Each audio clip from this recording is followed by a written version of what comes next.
So you want sales coaching and you want to figure out how to do cold calling the right way. That's what we're going to be covering in this video. How to go from completely cold, never having talked to this person or communicated with them before, and then getting a closed sale at the end of that. In this video, we're going to be covering the first stage of that. This will be part of a series of episodes that'll go through the whole process. So that's what we're going to be covering here. First step.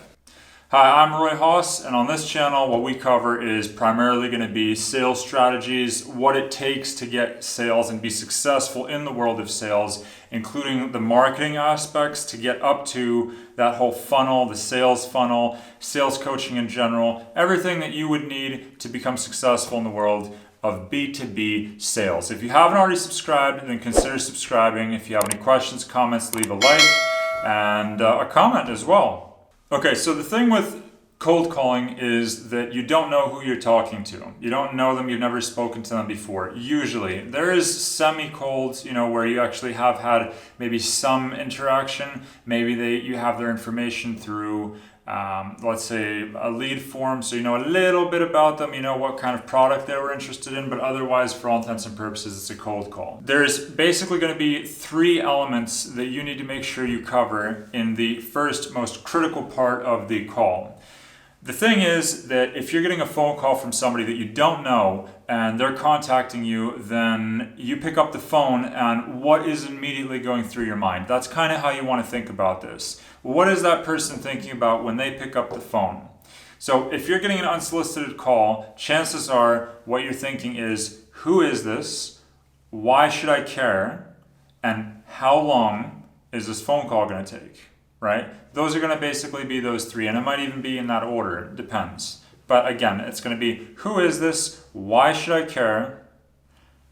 And how long is this going to take? Those are going to be the three things that you would usually be thinking about if you don't know who's calling you, you don't know why they're calling, you don't know where they're calling from, none of those things. So you want to really quickly, and I'm talking like within the first 10 to 20 seconds, you want to cover that. Those should be some of the first things that are coming out of your mouth when you get onto a call with a prospect and they don't know you. When we're doing sales coaching for cold calls, and I talk to people that I'm helping out and coaching, and they're struggling with their cold calls, right? Whether that's going to be an entrepreneur that is trying to launch their product and they're trying to talk to companies and get these companies to buy their products, their software as a service, whatever it is that they're trying to sell, they're getting on the phone completely cold. Maybe because they couldn't find the information that they were looking for on LinkedIn, and they just basically have to pick up the phone and then try to get in there and go completely blind, really. What would it actually sound like for most people when they call, right? What does it currently sound like? Let's start off with, what does it sound like usually when somebody calls you and it's a cold call? Hello, who is this? Hi John, this is Roy from Joe's Auto Parts. We were actually calling to let you know that you have a 50% discount at our local shop to get your oil change. That's only valid for the next week. So if you come on in, then we'll get you tuned up and ready to go with a 50% discount. Does that sound like it would be relevant for you? Something along those lines, right? Now, what's the problem with that? Well, firstly, I immediately know, I have alarm bells that are going off that are telling me this is a telemarketer. This is somebody that's trying to sell me something. And I don't even feel like listening to the rest of it. They're way too happy. Nobody's that happy just right off the bat in the middle of a phone call unless they're wishing me a happy birthday. And this guy wasn't wishing me a happy birthday. So why is he so happy? That it's immediately suspicious. So there's no need for you to be that happy, and you don't need to talk and blurt out all that stuff right off the bat. Another way that telemarketing calls might go, or cold calls, right, which is a great example of how not to do things, would be something like this. Hi Phil, this is Joseph at AT&T. How are you? Good. What can I help you with? Well, Phil, today I'm actually calling to see if you're interested in upgrading your service with us to include your TV so that you have cable access to everything on ESPN, Game of Thrones, you can watch Super Bowl, blah, blah, blah, blah, blah, blah, blah, blah, blah, blah, blah, blah, blah. No, don't do that. Don't be that kind of a person. You don't want to be somebody that is going to just blurt out a whole bunch of stuff without letting the other person speak. You have no idea if they're interested. You didn't do anything. I mean, it should be sort of, if you're talking way more than the prospect, then chances are you're going to lose that. I can tell you that even without having been on the call. But most likely, you're going to have a hard time getting closed sales out of that, unless you have a really good offer. If your offer is really good, you can be absolutely shit at sales and you'll still close a good number of deals. So if the offer is really good, that can compensate for your inadequacy in sales. Let's get into the interesting part. How should it sound? Or what are some ideas of how a call can sound, right? So let's cover that now. When I'm getting on the phone with a cold call, firstly, I suggest that you strongly consider trying not to do cold calls. You're much better off having a good sales funnel that actually delivers inbound leads. Those are much easier to close, and if you have the ability to get inbound leads instead of cold calling, then definitely do that. And I'm a major advocate of getting a very efficient sales funnel, which is delivering you inbound leads that are setting appointments to talk to you, that want to talk to you, that are motivated. When you're cold calling, you don't have any of those metrics, you don't know any of that information. So in the sales coaching that we do, we primarily focus on getting it so that if you have a cold calling method and it's very labor intensive to deliver sales out of that, that we convert that to a sales funnel which delivers inbound sales, where people are calling you or they're asking to be contacted. When we're talking about cold calling, first, if you can, figure out who you're talking to, especially in a B2B scenario. So maybe try to look them up, right? Maybe even as they're talking. If you know a name, you have a full name, you can look them up on LinkedIn, you can look them up on Facebook maybe. Try to figure out who you're talking to. If that's not an option and you're just mass calling and you have a lot of leads that you need to call, then that's not really going to be relevant. So either way, the way that should go is that you want to basically say who you are and where you're from, what this call is about, what the reason is, why, and that's sort of wrapped in, is why it should really matter to them. What you might want to also include is roughly how long the call is going to take. So just so that they don't feel like this is going to be a major waste of time. Maybe it'll be short. If it's relevant, it isn't. If it's relevant, it is. If it isn't, it isn't. And you could figure that relatively quickly. So you try to be a little bit direct and to the point, a little bit, right? So that they have that feeling like, okay, this guy's not going to waste my time. And this could be interesting. So let's say that in this call, we're going to be talking about roofing. So I have a list of leads, a list of people that have been identified through marketing efforts in the company that I'm with, or through my own efforts and finding that list of leads, maybe in a certain area, and I'm a roofing company, okay? Now, I'm calling these people, they don't expect my call, they don't know where I'm calling from, they are in the middle of their day. And I'm trying to sell them a roofing renovation, roofing service. Now, I don't know anything about roofing services, so if you own a roofing company and you do roofing sales, I'm basically going through this with that. Just bear that in mind when I'm doing this, okay? Hello, John? Yeah, hello. Hi, John. This is Roy over at Bob's Roofing. How are you? Hi, Roy. How can I help you? Yeah, hi, Bob. I was actually calling because I noticed that you have your home for a little while now, for I think 20 years or so. It's according to the record that I have here in front of me. Does that sound about right? Yeah, it does. Okay, what about it? Yeah, so we actually work with homes that are in need of roof and renovation. It's actually something that can significantly affect the value of your home, and it can end up costing you quite a bit. I don't know if this is something that's relevant for you. Does that sound like it might be relevant? Well, it might.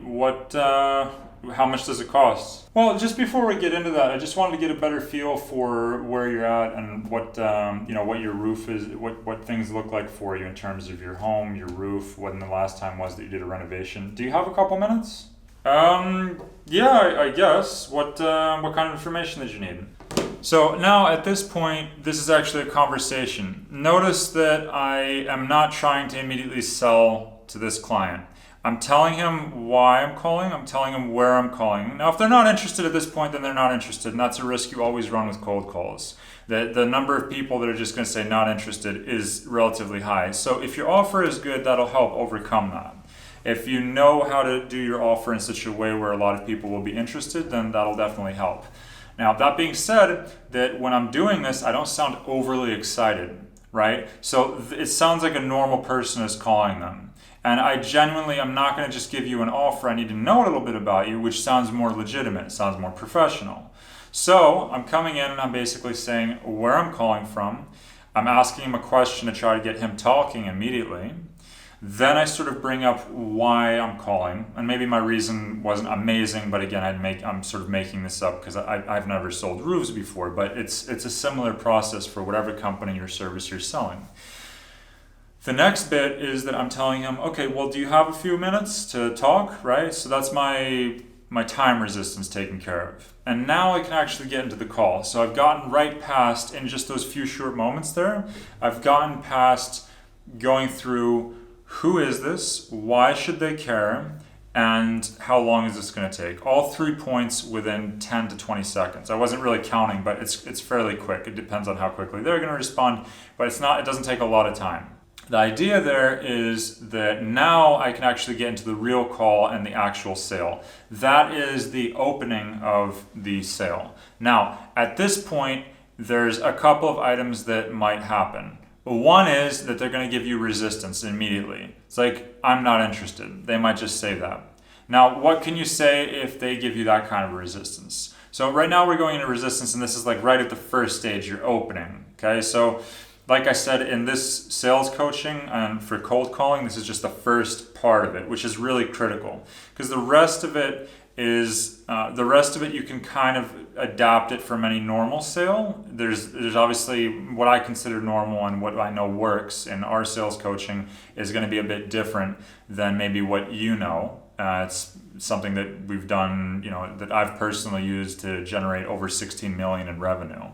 So I know what's working now, but that being said, when you're doing these kinds of calls for cold calling, you really want to make sure that your opening is strong, otherwise you won't have the rest of the call. So when you have that opening and you have resistance, then that resistance might be a couple of things. It might be, I'm not interested. Or it might be, yeah, well, this isn't really a good time. Okay, those are going to be two really big ones. I'm not interested, this isn't a really good time. Or can you call me back later? Something along those lines. Those would be the big ones. And if you get something that's really basic, like take me off your list, then that's easy, just take them off the list. You don't really need to try to save that. Chances of you saving that are very low. We can get into that, but I mean, if they're just right off the bat going to be like that, it's probably not relevant for them anyway, so I wouldn't waste your time. But if it's one of those first two, I'm not interested, or it's one of the or it's call me back another time, or this isn't a good time. This isn't a good time doesn't mean it's dead. It just means that maybe genuinely they can't talk right now. So if they give you the resistance of not interested in a cold call, then the way that would go is, well, of course you're not interested. What do you mean? What do you mean, of course I'm not interested? Well, you have no idea why I'm calling or what this is about, so why would you be interested? Right, so normally that kind of resistance would happen if you call and you sound like, overly happy. Hey John, this is Roy, I'm calling from Joe's Roofing. Immediately, no, I'm not interested. But if you call with that sort of relaxed tone and a normal conversation, then it's much more likely that you won't get that kind of resistance to begin with. If you still get that kind of resistance and it's immediately after you just told them why you're calling, then that could mean one of two things. It might mean that either it's one of three things. It might mean that it's genuinely not relevant for them. It might not be relevant for them right now. It might be relevant for them later. So it doesn't mean you need to remove them off your lists. It could also mean that they don't feel that this is that you're the best option for them. Maybe it is relevant, but you're not the best option. There's a couple different elements that could be happening here. And if you can, before they hang up, because again, it is a cold call, it's unsolicited, if you can try to keep them on the phone for just a little bit longer and see if you can figure out if there's something there that maybe you can change that would make them interested, then you want to try to do that. So if they're polite And a lot of times people are, especially if you're not calling and harassing them and being a normal, annoying telemarketer. Then they'll stay on the line with you and they'll cover some, they'll maybe even, they'll maybe entertain the notion of talking a little bit further, and if you're being human, right? So that might be something like, I'm not interested. Okay, so just so I know for future reference, to make sure that we're not calling you for no reason, which part of this wasn't of interest to you, or what specifically would you say wasn't of interest? Well, we have a home, but we're not really considering roofing at this time. And now you can you can continue the conversation. Maybe there's something that they don't know.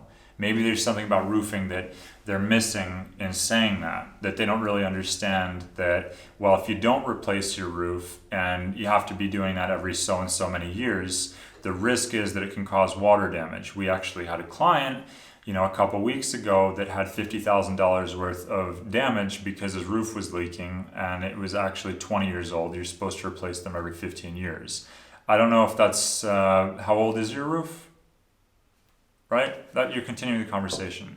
So you've basically taken that I'm not interested to potentially turn it around. Again, don't know roofing, but that's an idea. Okay? Another one is now's not a good time.